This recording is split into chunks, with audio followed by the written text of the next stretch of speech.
প্রাণপ্রিয় অডিয়েন্স, আসছি আজকে একদম পদ্মা নদীর মাঝখানে, যেখানে শুট করার জন্য আসছি, ভিডিও করার জন্য আসছি।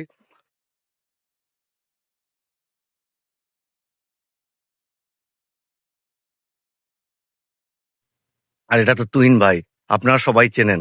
আহ এই যে আমি, এই যে জিলাপি খাচ্ছি।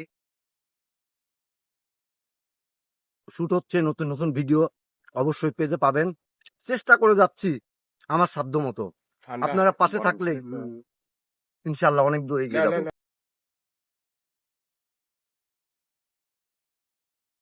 জিলাপি খাওয়া শেষে এখন আমাদের ফেরার পালা, শেষ মুহূর্তের খাওয়া দাওয়া। এই চরের জীবন অন্যরকম। এখানে মানুষ অনেক কৃষি ফসল ফলায়। এই দেখেন, টাটকা কাঁচামরিচ মাত্র ক্ষেত থেকে তুলছে কৃষকরা।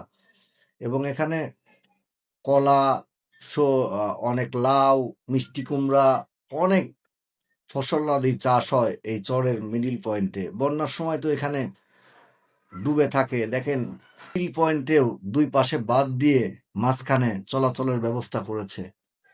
দুই পাশের লোকেশনটা জাস্ট অসাধারণ ছিল। এখানে কিছু কিছু ভিডিও করেছি, এই প্রোফাইলেই পাবেন আপনারা।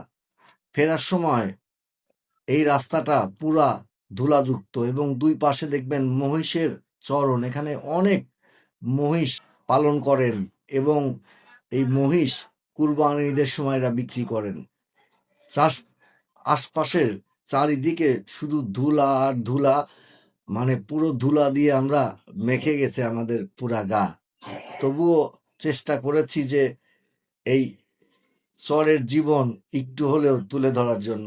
এখানে মোটর সাইকেল এবং গরুর গাড়ি একমাত্র অবলম্বন আসার জন্য।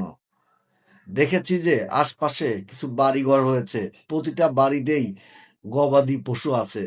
এরা কৃষিকাজের পাশাপাশি গবাদি পশু পালন করেন। দেখেন, এখানেও একটা মহিষের চরের জীবন কষ্টের হলেও আনন্দের আছে, উপভোগ করে কাটায়।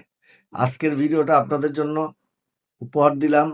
আপনাদের ভালো মন্তব্য, ভালো কমেন্টের অপেক্ষায় রইলাম।